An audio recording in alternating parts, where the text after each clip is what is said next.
Hey guys, welcome.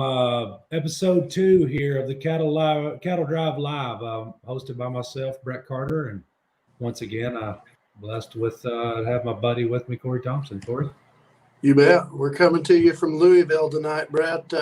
We just got done showing Shorthorns here in Freedom Hall. I'm currently in the women's locker room in Freedom's Hall, trying to find a quiet place to talk to you tonight. Yeah, it's crazy to think that the women's bathroom in a building known for basketball would be quiet, and so you have actually found the place. So that's awesome. You bet. That is awesome. Yeah, you betcha. Hey guys, welcome. Thank you. We've had a busy weekend. Those of you that follow along with us, you know that we went live multiple times yesterday in Louisville through the steer show. We were live during the Supreme Heifer Drive. Golly, that was a good time, wasn't it, Corey? Oh boy, yeah, great show. Lots of excitement. You guys go back through our Facebook page and watch some of those videos. We were able to visit with Gerald Buck for a little while. Was able to visit with Charlie Boyd for a little bit. We just had a good time commentating and telling you more about this new platform that we're excited about. And I'm telling you, I don't know. It's hard to say that episode 2 may be the best, but it's going to be tough to beat who we got tonight. I know we've played with it on Facebook, and we're still going to surprise you with it here in just a minute. We're going to hold him out for just a little bit longer. So we're extremely excited to bring to you tonight all things National Western. It's a show vested in history. It's a show vested in livestock, and lots of new changes out there. And, gosh, we just want to give them the chance to talk, don't we, Corey? Oh, boy, yeah. You bet. A lot of history in that show. I've been going there since 90. I thought today it was 89. I think was the first year I went. I missed it 1 year since last year. Oh, really? Since 89, you've missed one? I was a junior in high school. When's the first time you went, Brett? I was about a junior in high school, senior in high school. Went out there and took a market steer the first time. Of course, my family's they've been longtime exhibitors there, and I guess you just kind of had to get old enough to go. I don't know why we never went, And when I had kids, I couldn't wait to take Grady and now Hudson and let them experience all things National Western. Yeah. So, but yeah, no, hey, we're going to get moving along today, guys. Those of you that follow along, segment 1, the coffee shop, we've already discussed where we've been the last weekend, and it's been the North American, and it was a great time. And so, Corey, you got any highlights from the North American right now? That the junior shows were all Saturday and Sunday. Great shows, great Supreme Drive last night. They picked a top 5. That's the first time they've ever done that. That was an extremely positive change for the show. Had a great steer show yesterday, judged by Gerald Buck. We took that in. It's just been real good. I had the Shorthorn show today all day on one ring. Had the Charleys and the Red Angus show today. Had the Gelbay show today and the Lemmy show today. So got worked through some breeds and got 2 more days to go. Right, good deal. You betcha. And like always, we're going to do our very best at times to feature some champions and things back through the week. And we've got something really planned through Cattle Drive Live, as well as our new venture with the Drive Marketing. And we got to video some of those top 5 steer exhibitors and their families, top 5 heifer exhibitors and their families. And we're going to bring you kind of a sideline view, as Corey likes to call it, of what those kids, what those families got to experience being in that top 5. And so we're excited to bring you that in the future. But, hey, we're cooking today because we got some good stuff. Segment 2, we call the Banker's Cut. And I don't know if he's here tonight, Corey. My man. Hey. Hey. Donnie Ray. What y'all doing? Hey, what you doing, boy? Hey, we're good. We're good. Hey, we're good. How about man, that market report? Yes, sir. Hey, hold on a minute. I want to tell you something. Hold on. Thank you from the bottom of my heart. Okay? For letting me be the guest of honor. I mean, I'm pumped. I'm fired up, baby. The guest of honor. Oh, yeah. Hey, I saw it all. I saw what you said. I'm gonna be the guest of honor tonight. Brett, we gotta tell him. Oh, that's bull, don't you? No, I think you need to tell him. We it's gonna just break need his to Hey, heart. no. market Y'all, report. y'all told me. No, y'all told me mystery guest. I knew that's going to be me. I knew it. You are a mystery, but you are not our Not mystery guest. Not Well, tonight. you want the market report or not? I do. Okay, it's on fire, baby. It's on fire. It's on- $130 fat cattle in Texas this week. It's on fire. That's all it is. So, But he's okay. asking me what I got going on. I'm playing the cage Yeah, what fight. you got? I'm playing the cage fight. between Who you casing? Me and Kent Janke, Who you think's MGM gonna Grand, win? baby. Oh yeah, I've been talking to his people, and we gonna cage fight. Who is his people? Oh, he got a whole entourage. You just got to know him. Facebook friends. Yeah, we gonna cage fight. Gotcha. It's gonna be Okay. good. Hey, Yeah. I apologize for misleading you. You are not the special guest for the night, but we will see you next week. And I'd like a little more detail. Okay. Next time, let's get some detail. Okay. I'll do better, baby. I'll do better. That'd be good. That'd be good. Donnie Ray, good to see you. Hey, thanks for stopping, bud. Y'all be cool. All right, we're out. Golly. Yeah, you got an old buddy, you ask for a market report, and that's the kind of friends you got. I mean, he forgot what he was supposed to do. He thought he was a special guest. I know. I don't know. You just can't help those. Hey, oh gosh, that's what it is. Hey, special segment 3. We got the herd report. Let me give you a little quick SC Online reports. Jensen Angus in Iowa sells a style daughter for $23,500 this week. Woodard Cattle in Ohio sells a Sam daughter for $35,500. North Coast Cattle in Ohio sells a One Oak for $16,500. RJ sells a steer for $16,500. Mog Cattle in South Dakota. You don't know who they are, do you? Who was it, Brett? Fox from South Dakota sell a Redemption for $18,000. Oh yeah, Muck. Yeah, just a Muck. You bet. Yep. Roop Ranch in Oklahoma. They ding a Gelby heifer this week, a Crusader daughter for $16,000. You bet.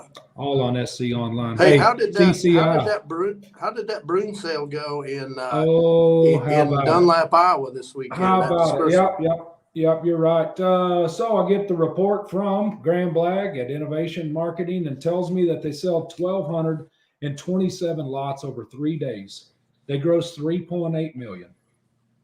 The lot 1 female was the high seller at $46,000. She's a maternal sister to the Bottom Line bull, the Ledger bull, and this is what's interesting. They sell 19 ET pregnancies out of that female.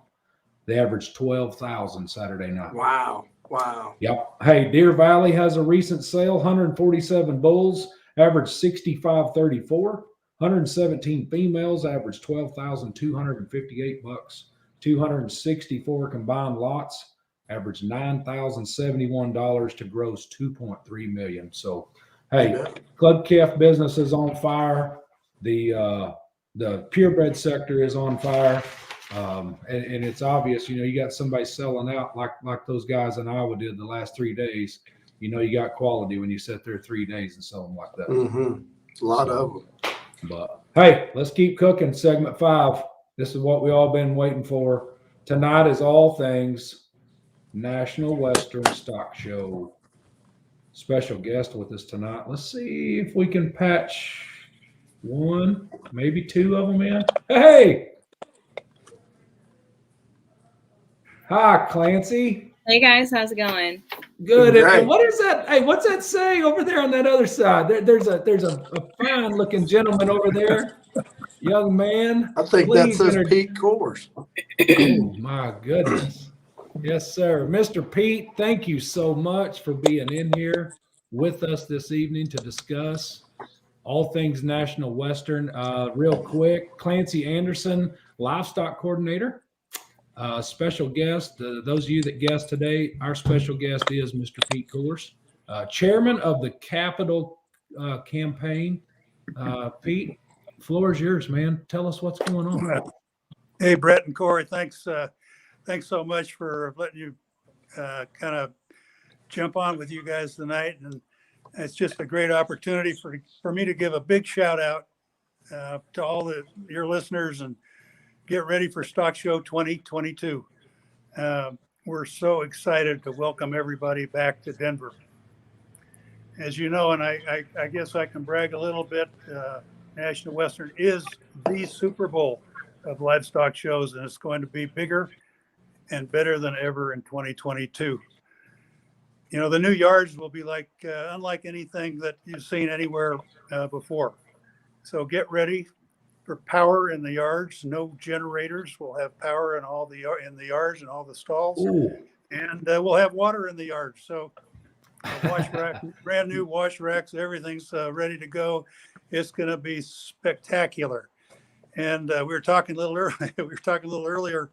Exhibitors are going to get $5 Coors, 16 ounce in the complex, and normal price of beer is over $10 for 16 ounces. So I'm sure your exhibitors will be happy to hear that they're getting a little break on our beer prices. Yes, sir. And I know you guys will enjoy that too. Hell, We're officially opening the yards on the. I got one right here. We'll be officially opening the yards on the 7th of January. We're going to have a huge party.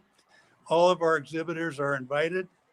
We'll cut ribbons for the yards and the Stockyards Event Center. I think there are 7 or 8 different ribbon cuttings we're going to do to celebrate our donors that have helped make that thing possible.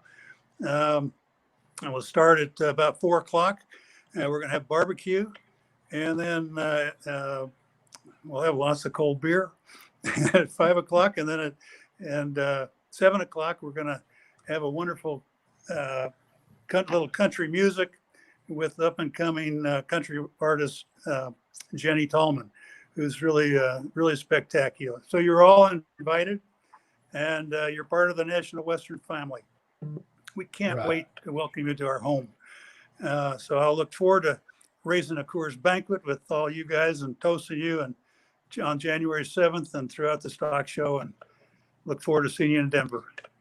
Yes, sir. Well, please, if you make it down there, find the Cattle Drive Live crew. We'd love to meet you in person, and thank you for this. And real quick, I'd love to brag on you. Clancy was telling us that when this whole big idea come across the National Western Complex, that you, as a board of director, chairman of the board, sat down and looked at this big complex and said, wait, you mean to tell me you're not going to build a single building for the National Western? He said, let me take care of that. And unbeknownst to you, with your leadership, you set a goal for $100 million. And if duty corrects, fill me in, Clancy, where are we at on that $100 million project right now? I believe this starts at 86 million, right, Pete? Today. Yeah, we had an agreement with the city. We were obligated to raise 50 million that goes back to the city to help with the buildings and the complex. And then I said, where's the headquarters? And they said, well, that's down the road somewhere. I said, no, if we're going to do this, we need a new headquarters. So we have a headquarters building. It's called the Legacy Building. Be 4 stories. It'll have a new National Western Club that we can now maybe squeeze 220 in, Clancy, and the new club will fit up to 700. So it'll be a facility we'll be able to use all year round. We'll have a new art gallery and exhibit space, new offices. It's going to be spectacular. It's a couple years out. Hopefully we'll break ground sometime this summer. Gotcha.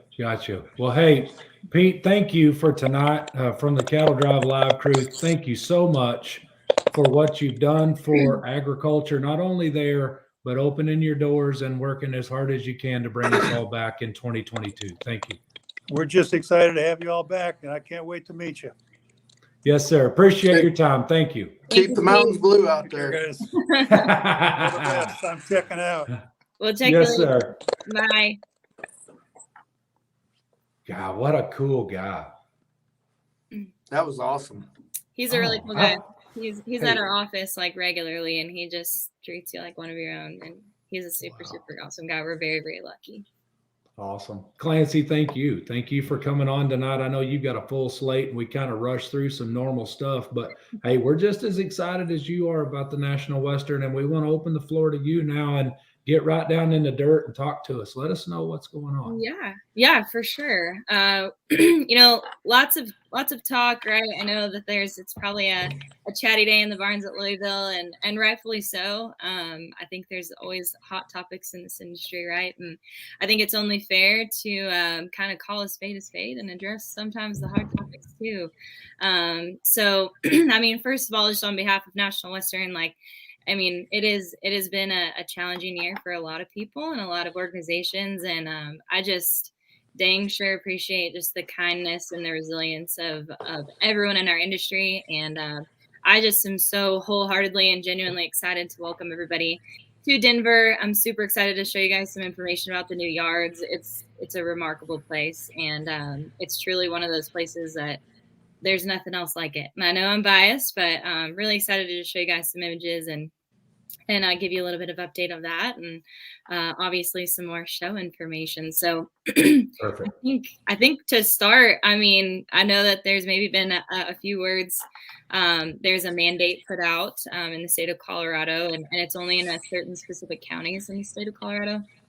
And so I just want to maybe clear the rumor mill a little bit, and just rest assured that yes, there is a new mandate in effect, but it ends and it expires on a hard December 31st, 2021.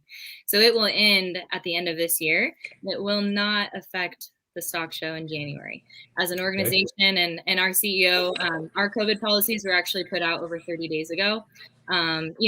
Masks are more than welcome. And obviously vaccinations are more than welcome, but they are not required. Not only for your entry, but also for your attendance at the show.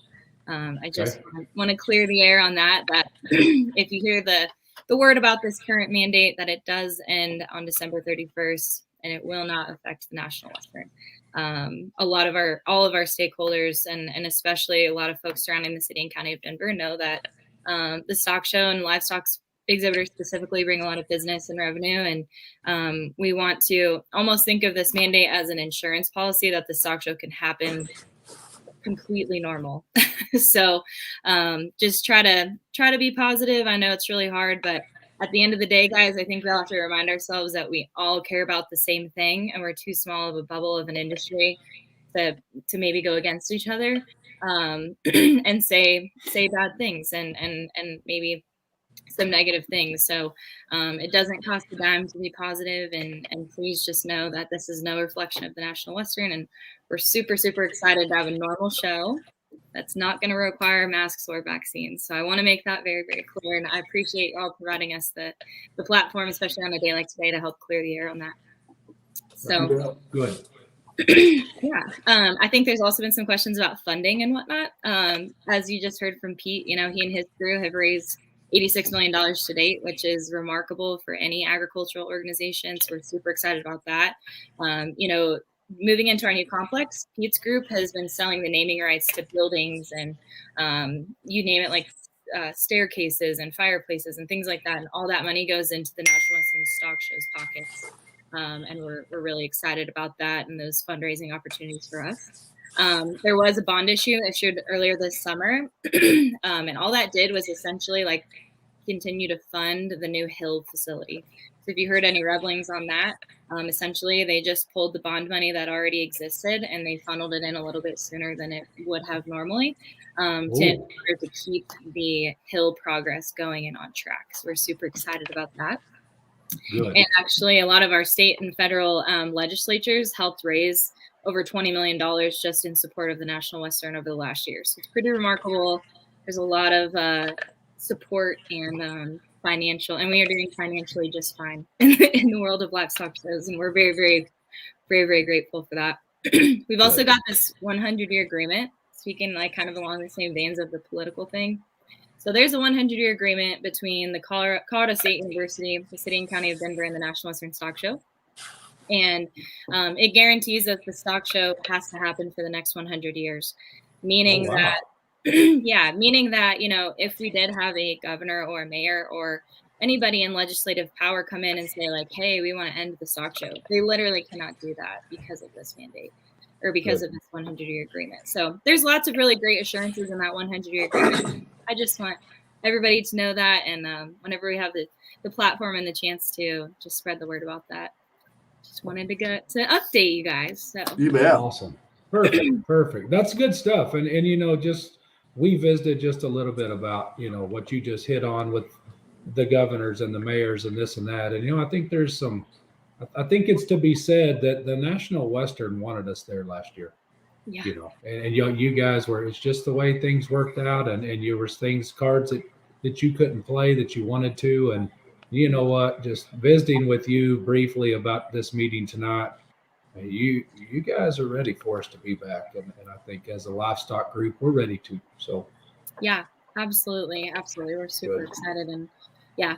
So yeah, I guess I wanted to explain a little bit about like the structure of the National Western. I think everybody sees this big construction project, and largely that is due to a big measure that happened back in 2015. Actually, the city and county of Denver voters voted to give $756 million of their tax money to rebuild the National Western Center, which is incredible that a community, especially in an urban area, believes in the mission of the Stock Show so much. That they do that.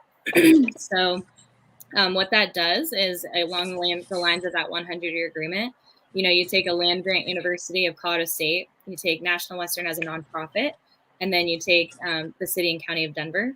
So you have lots of different parties with lots of different interests, right? So they created this National Western Authority Board. And essentially what that does is it changes the business structure of the National Western. So our part of the deal is we donated, or we gave in 90 acres of land that property taxes are super high on anyway. And then along with that $50 million that Pete mentioned, in order for us to have a piece in the land and in the real estate at National Western. But what that does too is our staff can focus only on the stock show for the next 100 years in the month of January. We don't necessarily have to program the campus 365 days a year, just like our staff does now. Okay. So it's pretty awesome, and just changes the structure of our campus a little bit. So I just wanted to explain that the city is building it, but we are like an anchor tenant of the campus. Okay, I got you. Yeah. So yeah. I think so. Yeah, this slide kind of shows the lay of the land, right, and kind of the end vision. So up here in the the north, you can obviously see the grid of the pins. That is number 5, and up into those tan pins. That's what we're going to deliver to people at the 2022 National Western. Numbers 9, 16, and 8. You guys will see that as exhibitor parking. Those are just empty lots that we're waiting to build on. Number 8 will be eventually the new home of the Hill. What's really cool about that is like the back door of the Hill to the front door of the yards will be like 350 feet when it's all done. Ooh. So you think about like business opportunities from there. That facility is about the size of 5 football fields, just to give you some reference. Well, how many football fields? Like 5 football fields. Wow. It's pretty big. So it has like a new sale ring, obviously new cattle barns, a new junior barn, a new show arena. And then that number 14 that you see, that's the building that Pete and his group are advocating and raising money to build. That's the legacy building. So that'll be home to the club, a museum, all the National Western offices, so on and so forth. And just to give you some size reference, number 17 down there is the yard bar. So okay. That's where the yard bar is. Hey, that's where I kissed my first girl, Brett. True story. Well, good. That's good for you. Yeah. Yep. And then up by like number 2, that'd be like where folks move in for the Hill. Like that's that gate 7 check-in office, just to give you point of references. So this is like a over almost a 300-acre campus. It's a big campus. Wow. It's a big footprint to be in an urban area. So how far, Clancy, that 12 down there, how is that like where how far that way does that go? Is that like down by the hay barn where the old hay barn was? So to give you a reference, so like where number 5 is, when you used to look down the main alley in the yards and you used to see like a brick building. Yep. That's basically where that is. So if you were to like bus barn. Yeah, yep. You would have you basically picked up the yards and moved it 20 acres to the north. To the north. Okay. Yep. So that's kind of point of reference there. So yep. And then like the Hill, well, you can see now like the Hill will go in the old footprint of the yards. Okay. So wow. I was talking to Betty Reed last week, and I was telling her I was looking at the Armor Water Tower and knowing where it used to be. Yeah. And so it had things discombobulated for me. I did not know you guys moved that water tower. Yeah, it was pretty amazing to see that process. So at 2020 stock show, it would have been like laying down in a parking lot. Wow. And then, yeah, they moved it and relocated. I think they actually did like a time lapse of that. It was pretty cool. But yeah, they redid the entire thing. It's really cool, and it'll serve as a kind of a central landmark of the new campus. That's great. And it's right at the corner of like Herdsire area now, which is really cool. That's cool. Wow. Good. Yeah. Good deal. Pretty sweet. All right. Did you repurpose any of the old wooden gates and pins and stuff like that? Yes. Yeah. So you'll see a lot of that in that legacy building that Pete was talking about. So they even remember the old like concrete feed bunks that you might have seen in some. Oh, you bet. Yeah. They salvaged those and they're turning them into planters and things like that. Like, oh, wow. Crazy. But yeah, for the new yards, you'll see we're obviously bringing back like the in the yard sign, the old cool metal one. Some of the old yards wood frames out the Herdside plaza now. Obviously, we have the water tower. We've got some of the old pillars from the catwalk. Those kind of frame our sale display area outside of our which is pretty cool. So yeah, there's definitely historic elements. We've also partnered with some FFA chapters in Colorado, and they're building us like the front of our sale block will be old yards wood, things like that. There's lots of really cool historic elements that are playing back into it. I'm trying to get them to build maybe some bar stools out of the old scoop seats in the old sail ring. Remember those? Like oh yeah. Yeah. So yeah, it's pretty cool. The city, just for your knowledge, like they salvaged pretty much every board and every latch and all of that. Like it's all inventoried. These plazas in the yards too have a lot of historic brick in them.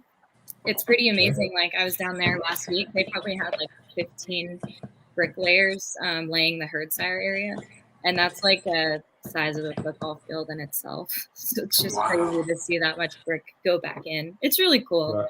So yeah, it's definitely a new facility, but it has a historical touch on it. So, so yeah, this kind of orients you guys of what we're really going to deliver in 22. So over here to the right, you'll see we'll have permanent sale display pens, and that's also where the bison will go. So that's why those are permanent. When working with the city, you know, things have to be like actually engineered. This isn't like the Wild West of the old yards as much anymore. So like those permanent pens are like 3/4 inch pipe. They're super, super sturdy. They're awesome, high quality pens. And then everything where you said see yards and night pens up there in the top. You'll see some photos here in a minute, but they're 24 by 32 day pens. So that's another nice thing. We can tell all yard exhibitors exactly what the size of their pen's going to be. And if you want to open that up, we have the flexibility to make it like 64 by 24 if you want, things like that. So they're definitely flexible. Awesome. And then we obviously have our new sale arena that has like 650 fixed seats in it. It has a hospitality suite. It has like a balcony that looks out into the Herdsire area where you can see the mountains and everything. It's a really, really cool, just a really cool view. And then we've got a staging area. That's something we definitely did not have at the yards. You know, we had those orange tie rails right outside the old sail ring, but that's about it. And so now we have again, to reference a football field, it's about that size out that north side of the show ring there for just staging and photos and a processing tent and things like that. So lots of room. You will not need to pack a tweezers, Brett, to pull the slivers out of your fingers from open and closing gates. Right. Oh, there you go. Luckily. So you can see like what we're looking at in that picture was just basically a kind of a current, this was like a few weeks ago, so it's definitely outdated, but all the pen area is going to be asphalt. The sail pens are concrete, and then those plazas are going to be concrete and brick. And then it just kind of, this is probably a 20-acre pad that we're looking at. And then you can see these vehicles parked down there. That's where exhibitor parking is going to be. So like on the pad for the hill, and then right across the road, maybe where that old armor office brick building used to be, you can, it's still there. But there's a lot of exhibitor parking. There's almost 10 acres of exhibitor parking down there this year. Wow. We're really excited about that. One perk of being in between construction. So this next slide just kind of gives you like, this is how much exhibitor parking we will have. So you can see we're delivering this tan section up in the top. and then the white. These are just basically empty pads. Okay. These other buildings in the, like where it says Spur, Hydro, and Terra, those are CSU buildings. So CSU has 3 buildings on our campus. You'll see one of them will be open. But yeah, it's pretty cool. And then again, just to reference you, that small gray building in the bottom left, that is the yard bar. So. Gotcha. Hey, so he hit on he as in Pete hit on earlier wash racks that are put in and electricity that's everybody has electricity now. Yeah. If you keep going through some of these slides, you'll see like a power mock-up of how that will all look and some pictures of what the wash racks will be. So in 2020, so all the pins are going to be built on these rock bottoms again. Nobody's really a stranger to those in the livestock world anymore. We have like 1,732 bases that make up the entire yard. So it's a big order. Lots of those bad boys. And then our show ring as well is made of those. But then the wash racks, you might have seen a sneak peek of those, of what they'll look like at the 2020 stock show. They will be high pressured and tempered, like half tempered, half not tempered. We kind of got mixed reviews from exhibitors of what they liked. But yeah, and then if you keep going through some of these slides, there's a picture of like a power mock-up. This is what like a pen will look like. Obviously, it'll be on asphalt. This is an example of what the flexibility was like. You can kind of take in that bottom right picture, you can take out some of those panels and have a bigger pen. Then if you keep going, you'll see. So this is like an example of what the power will look like. So we have these in-ground vaults, and then we also have these pedestals. And essentially, like every pen will have its own power box that hangs in it, and you have 6 20-amp outlets on their own individual circuits. All those, and so then a lot of guys will bring enough for 2 pens, right? So then imagine if you opened up that center spine, then you'd have 12 20-amp outlets with their own individual circuits. So yeah, lots of power down there. Intentionally those cords are in shorter segments so that we don't have to replace like a 100-foot cord. We replace like a 20-foot cord, things like that. All the panels are retrofitted with tray tables at the top, so you're not burying cords if one does go bad. Things like that. So very thought through and a lot of power. We have 2 of our own transformers just on the 20 acres of the yards. So there's a ton of power, and we're not based on like a city's grid or a neighborhood's grid. We're literally on our own power grid in the yards. Oh, that's going to be so nice. So yeah, a lot of power down there. And we have power like in the makeup area. We have power in herd sire. We have power off the side of the building. There's a lot of power down there. Wow, that would be great. Yeah. So loading and unloading, is it similar to what we've done in the past as far as the yards and the hill, or what are you planning there? Yeah, yep. So the hill will stay the same. Essentially, the hill is all the same. In terms of the yards, you remember the old railroad tracks that used to run right behind the yard bar? Yes. Those have moved, and then also maybe down in like Delgany or the canyon tie-outs too. That rail is all condensed. So when you walk underneath the hill, like when you walk from the hill to the yards, that's now just like 6 tracks wider. So all the rail is out of the way. That was a big piece of the whole redevelopment of this phase of the campus. And so now that we actually have a road that National Western has control of in January that reaches basically from the yard bar all the way up to that northern point of the yards. So we can stage trailers on it. It's a 4-lane road. We can stage trailers on it. And we have way more staging room than we ever have down there. So that'll be a little bit different. And to your point, like with the water tower, you really kind of do have to reorient yourself in a lot of ways. Yeah, you do. But once you're there and you find like the new landmarks, you'll be right back at home. Will you still have the 2-wheeled carts and the John Deere tractors to unload to people in the yards? Yeah, so we actually amped that up because we know we have a little bit of a bigger footprint. So we have 12, in addition to what we've had, we have 12 new tack carts that are down there. And they look like the things that they haul your luggage on at the airport. So they can actually like link together, and we can be a little bit more efficient with our yards deliveries. Yep. So another big thing we're doing is we're pre-bedding the whole yards in the hill. So that'll help. What? Yeah. And we're going to put some straw and night ties and everything like that. So hopefully just decreasing wait times. And then we're also putting our feed and bedding store online. So you don't have to go into the building to wait in line for the feed store. You can just order it from your phone, which is really big. Wow. Do you still got Kyle the down bedding there? sides? Still got Kyle in the yards? Yeah, Running Kyle things? Anderson, you betcha. Yeah. You do. Yeah. Has he been lifting and already? You know, every time you see him, he's just so buff looking. You know, Kyle comes around and you say yes, sir. You know, no matter what he says. He's a saint. He's a good dude. We're super excited. We're very grateful to have him, and a lot of returning and familiar faces too. We're really excited. The new sale facility is incredible. Anybody that has toured it and seen it, it speaks for itself. Our show ring is twice the size as what the old Pepsi arena was, so we don't really have to show in the sale ring anymore. Things like that. So it opens up opportunities and programming in there, not only for sales, but educational stuff. We've got a hospitality suite that people can rent out. It's pretty cool. I mean, it's definitely a space that speaks for itself.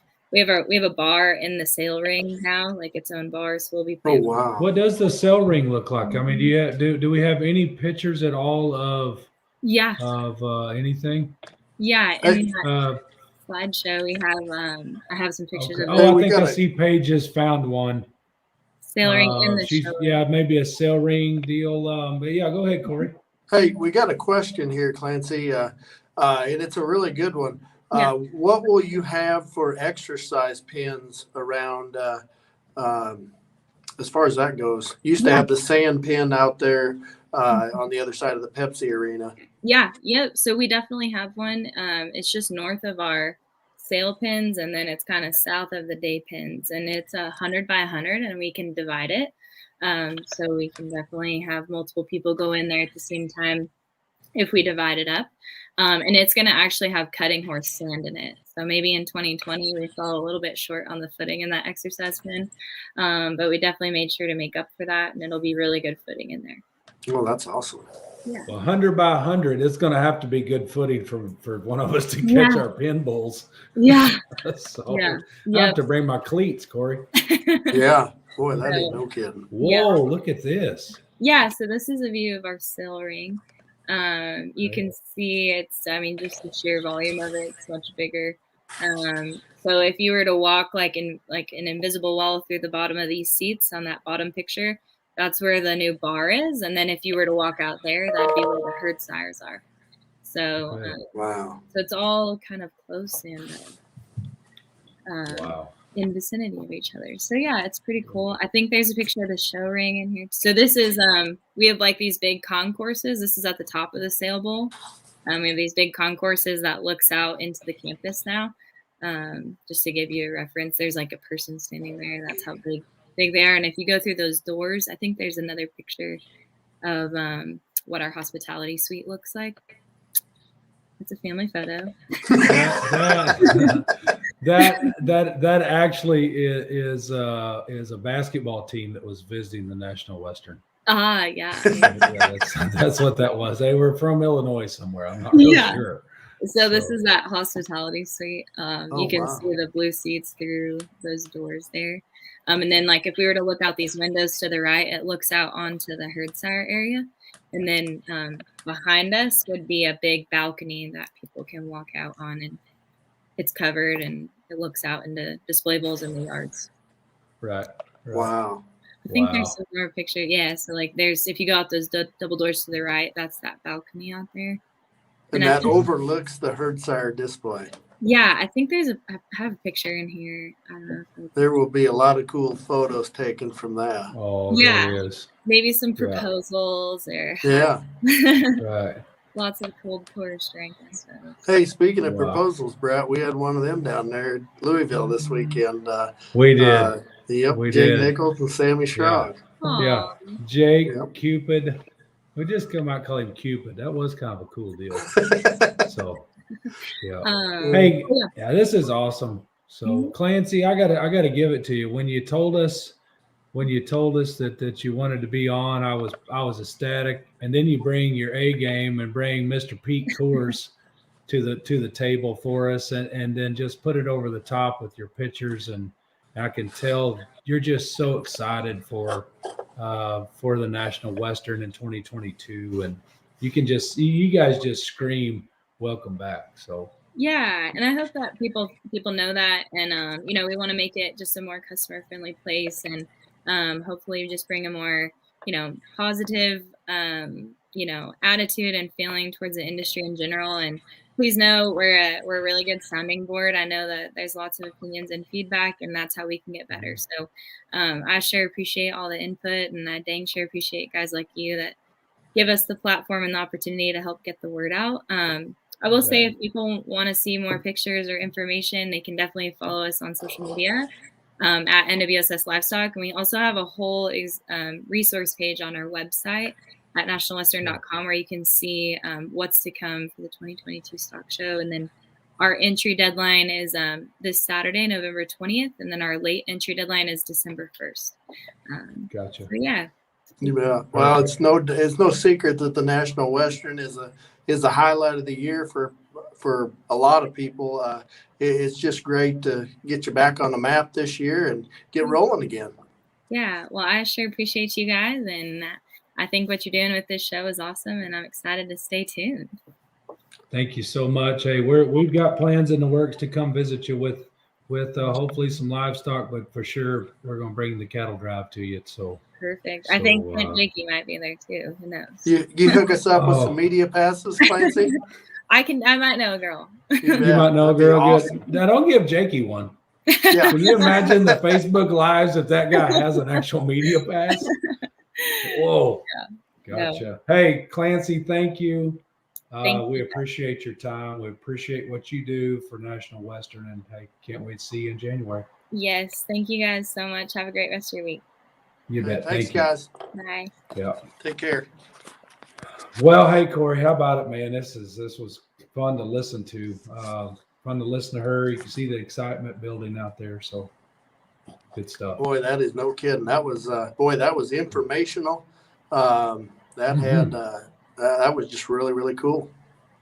Exactly. Yeah, exactly. Yeah. And I mean, I wonder if we could meet that. Do you think there's any chance they'll let us meet that basketball team that got to play out there? Yeah, just curious. So, hey, so let's roll this thing up. We've been on here 42 minutes tonight. I can't say we're not going to do that again, but I can tell you if it's as good as it was with Clancy and Mr. Pete. I don't know where we'd have shaved much off tonight. Yeah, exactly. And I can tell you, I'm not going to shave anything off the next segment. And that's Cattlemen's for Christ. And so just this week, Grady, my oldest son, come to Lacey, my wife and I, and said, hey, I got to do a Bible study at school this week with my buddies. And can you run to town and get some bubble gum? And I'm, immediately as a parent, you're like, are you prepared? Or what are you going to do? And, I'm like really into this story because I didn't want my kid to fail at something. And I said, what do you need bubble gum for? And he said, well, I need about 60 pieces because that's about how many kids come. And I'm like, oh, man, this is awesome. What are you doing with the bubble gum, son? He said, Dad, bubble gum's like life. He said, sometimes when you put it in your mouth, when you first start chewing it, it's hard. And he said, and the more and more you chew that pink bubble gum, the softer and softer it gets. And he said, things have been busy at our house lately. I don't know if y'all can hear that or not, but he said, things have been busy at our house lately with all of this. And I don't know if y'all can hear that. My computer is just going nuts over here. So anyway, I'm reminded of Romans 10:17. Listening to my son give this spiel, and Romans 10:17 says, so faith comes from hearing, and hearing comes from the word of Christ. And I think that was Christ speaking to me through my own son. And I think he learned that through reading the Bible. And I encourage you to read the Bible. And one of my lifelong dear friends hit me up this week and said, hey, this Cattlemen's for Christ excited me. And I wish I read the Bible more and it don't. You got any suggestions? And so I ran into him in Louisville and he was pumped that when he got home, he'd have his Bible. So just remember that life is just like a piece of bubble gum, When you first get started on it, chewing it, it's tough. But the longer you chew on it, the more you try, the easier life can get. So I thought that was pretty refreshing from a 13-year-old kid. So, but anyway, something to chew on for the week. So that's all I know. It's the end of it for the night. Corey, got anything to wrap us up with? He's still trying to get his phone fixed. We may have lost him. Right. Are you You still still here? there? I'm still here. Yeah. It looks like we've lost Corey. Oh, no, he's back. You got anything to wrap us up with, Corey? Hey, you're cutting up there, Brett. Yeah, I think we lost him. He'd finally spent too much time in the girls' bathroom. So, hey, those of you that's still on here, thank you for the time. I know we went 45 minutes tonight, but we had some good stuff. So, I guess the best thing I'm going to leave you with is until the next sorting session, we'll see you next Monday at 7. Thanks.